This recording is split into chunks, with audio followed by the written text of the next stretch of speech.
Shalom, kol halal, Yahweh Bashem Yahushua, Bahashem Akwadash.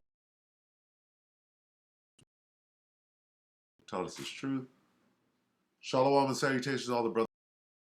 The Akwat listening and learning, being a pillar of rest. The 144,000, the elect. The 1/3, the hopeful elect.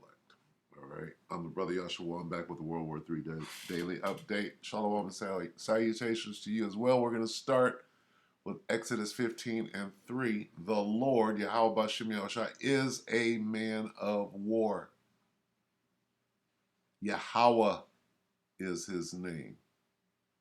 Okay?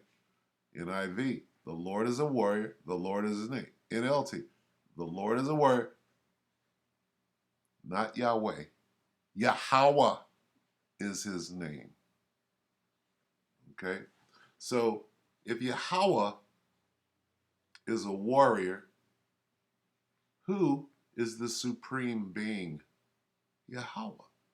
So he would be not the ultimate warrior, but the supreme warrior. He created war. He knows everything about war.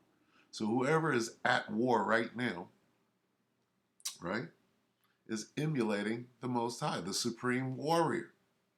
All right, that's the first thing you got to understand. The Most High loves war. He's a man of war. He created it. He's the supreme warrior. Well, war's about the, what's the opposite of war? Peace. Well, you got to have both, right? Let's get that real quick before we go into the update, if you will. So, Ecclesiastes.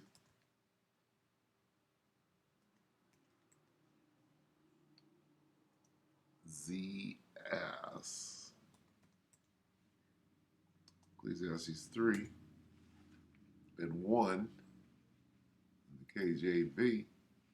To everything there is a season and a time to every purpose under the heaven. Everything. There's a season and a purpose. A season and a time to every purpose, Salakia. Okay, so we go down here to 8. A time to love and a time to hate. Time of war. What's the opposite of war? And a time of peace. Well, what time are we in? Are we in the time of peace? That's pretty simple. No, because wars are being fought right now. So what is the last war? World War III and the war in heaven, which kind of coincide with each other. All right? So there's your balance. War, peace, love, hate. They're both in there. You can't have one without the other. It's just that we're in this time right now. And this time. And that's just what it is. If you don't understand that, you're not going to fare too well in these days. All right? You gotta have a great understanding of how the Most High works. He's the one that brings the war. He puts it on the spirit of a man to go to war.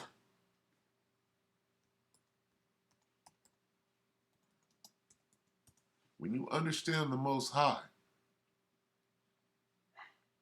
Proverbs 21:1, the king's heart, which is his mind, is in the hand of the Lord. As the rivers of water, he turneth it whithersoever the Most High is turning a man's mind. That's his heart. Jesus is in my heart. Your heart is a muscle that pumps blood, dummy. Okay? The king's heart is like a stream of water directed by the Lord. The king's heart is his mind. Let's find that. Let's make it clear. Let's use layman's terms. Are you lazy at? Where is it? Good news. The Lord controls the mind. There's your heart right there. Your heart is your mind. Okay? The word heart in the ancient Hebrew, or in the Hebrew, word for heart is lob. It means your mind. The Lord mind controls a king and tells him what to do, directs him, and tells him what he wants him to do. You're going to go to Vlad.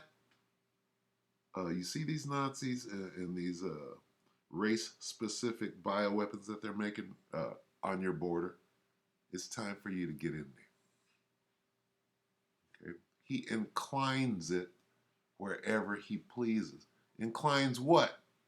The king's mind. He's controlling the king's mind and inclines it wherever he pleases. When you understand these things, then you look at the war. You got your armchair warriors who think that they know something, then they don't. See, when you know what I just showed you, right, how Yahweh Bashem Yahweh Shai gets down, how he works, then you apply your armchair, okay? But you got to start at the top. Fuck Sun Tzu, okay? Where did Sun Tzu get his knowledge from? All right? It wasn't Sun Tzu's. He didn't create it, right? Sun Tzu wrote a book. Anyway, here we go. An end game for the Ukrainian what? War.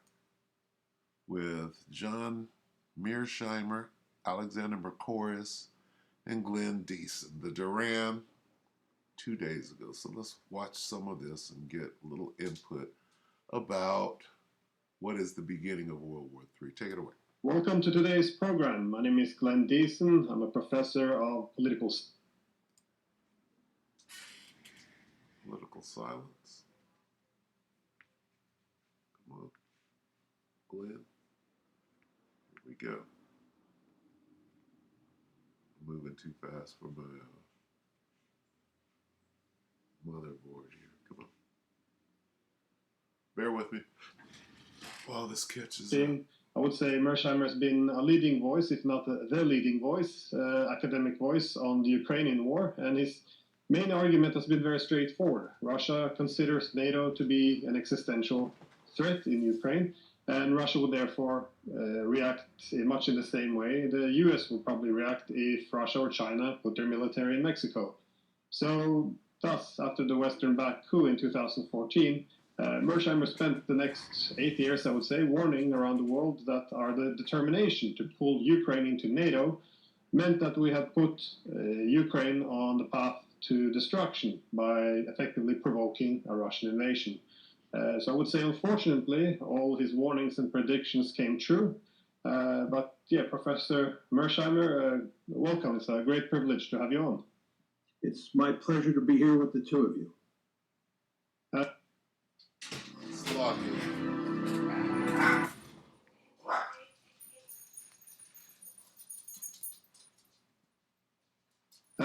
So we really want to start off the discussion by focusing on where we currently are in this Ukrainian offensive. And you have a new article out with the title Bound to Lose, which is, of course, revealing, in which you argue that the big counteroffensive that we were arming the Ukrainians for was destined to fail. I was hoping you could elaborate and explain. Well, I think that what had happened here, Glenn, is that the war had settled into a war of attrition.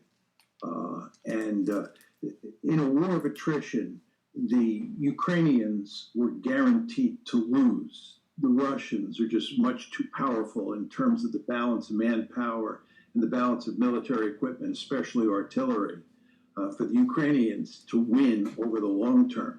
I might also add that there are all sorts of questions about whether the West would remain committed to providing weapons for Ukraine. So they were potentially in real trouble in a war of attrition.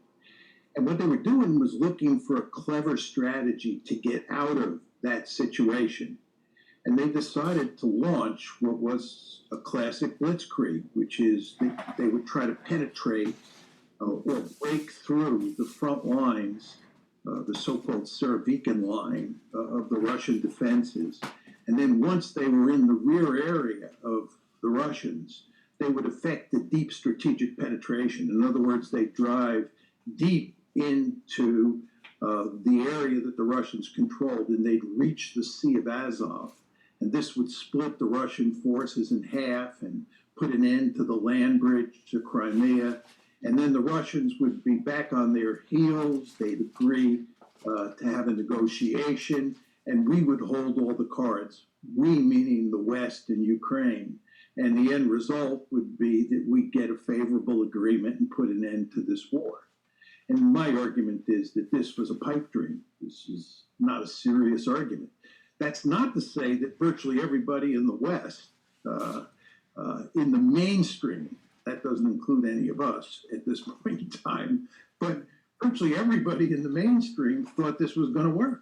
They thought that it was going to work swimmingly, and the Ukrainians would end up defeating the Russians.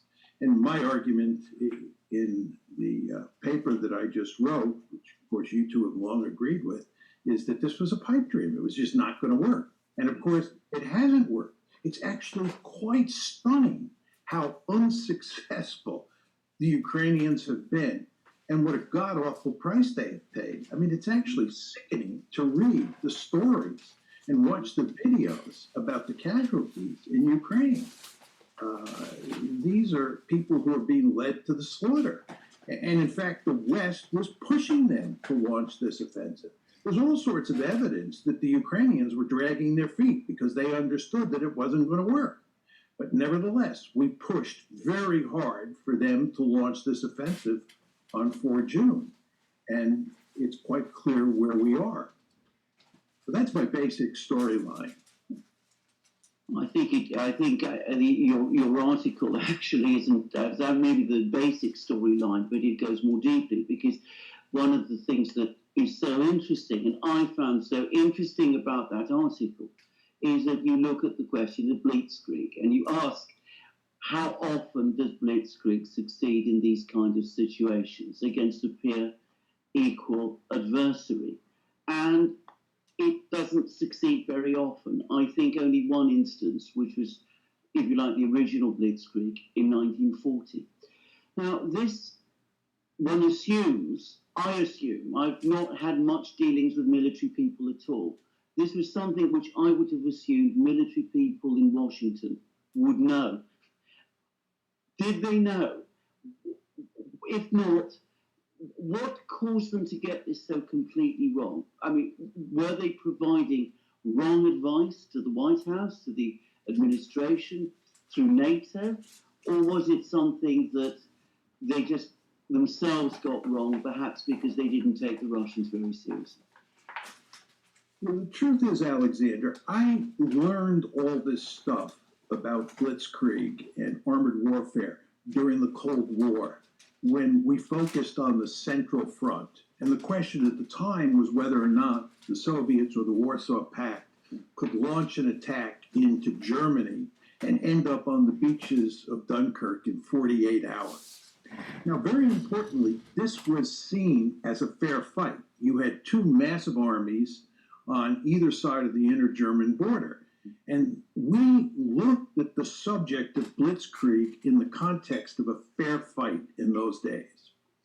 What has happened with the end of the Cold War is that the United States has engaged in lots of unfair fights.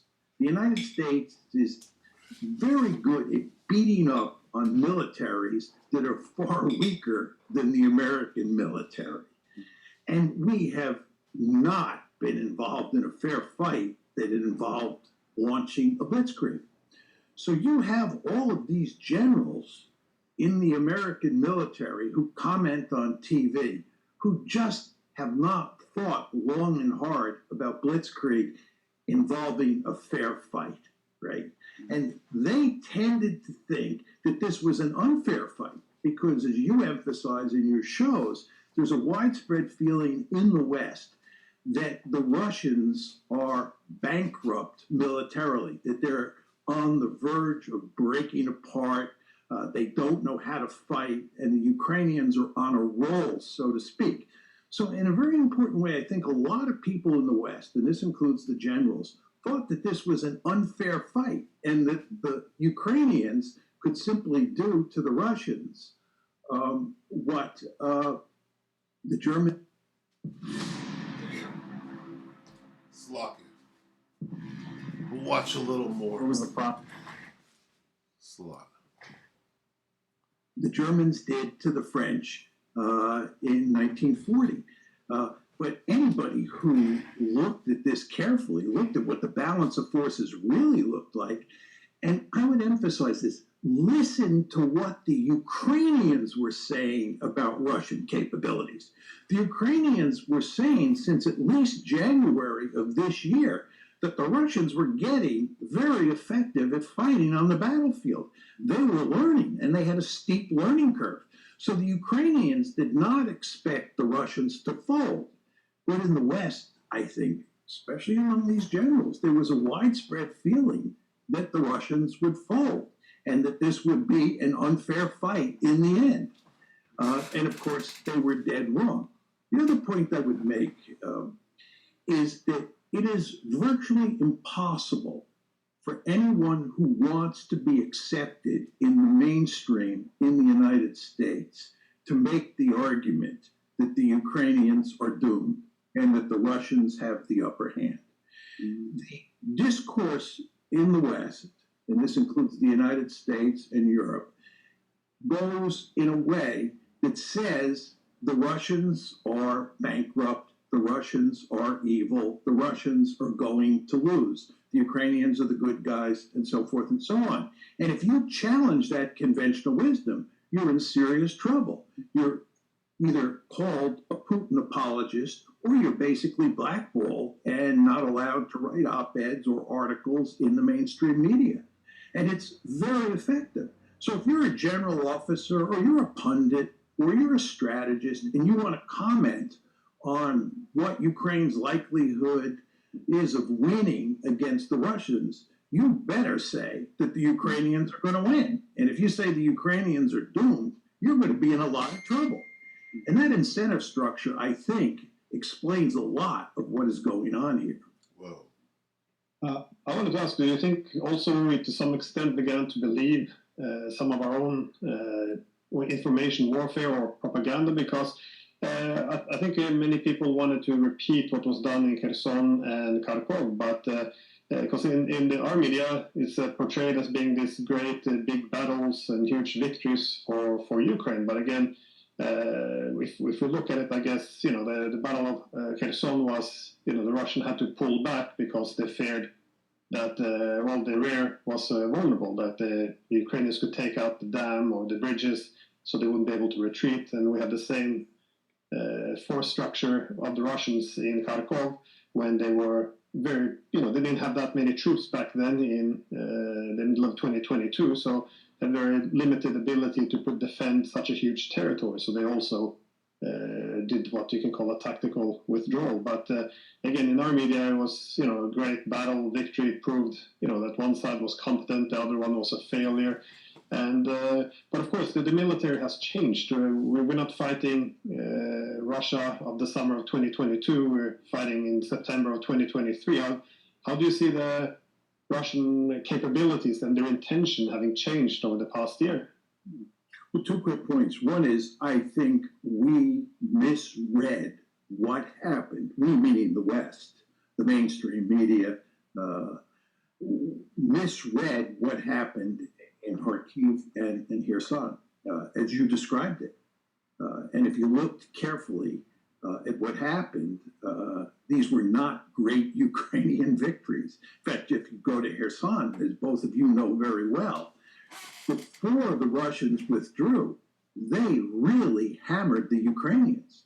The Ukrainians suffered enormous casualties on the west bank of Kherson, on the west bank of the Dnieper in Kherson, before the Russians evacuated. The Russians were not pushed out, right? And you see a similar situation in Kharkiv. So these were not great victories that, presaged what was going to happen in the counteroffensive. The counteroffensive, the situation that the Ukrainians were facing in the counteroffensive was fundamentally different than the situation they faced in those two big campaigns in 2022. and people just misread this. But look, here's what happened. First of all, the Russians learned. And this is a lot like World War II. If you look at the Red Army in July of 1941, it does not look very competent. And indeed, it is not very competent. But if you look at the Red Army in July of 1944, it's a fundamentally different army. It is much more competent. And we all know how that war started out and how it ended. All right, so we'll stop it right there. Wow, a lot of information. I was going to interject how much like World War II, and the players got the Nazis, you got the Russians, right? You got the Panzers, you got the Tigers. So everything is, it's like a continuation. It's like this is the continuation of World War II. Anyway, that's my little armchair. Anyway, yeah, this will definitely escalate into what we know as World War III, and no one can stop it. Okay, so let's just get that and call it a day. Revelation 11 and 14.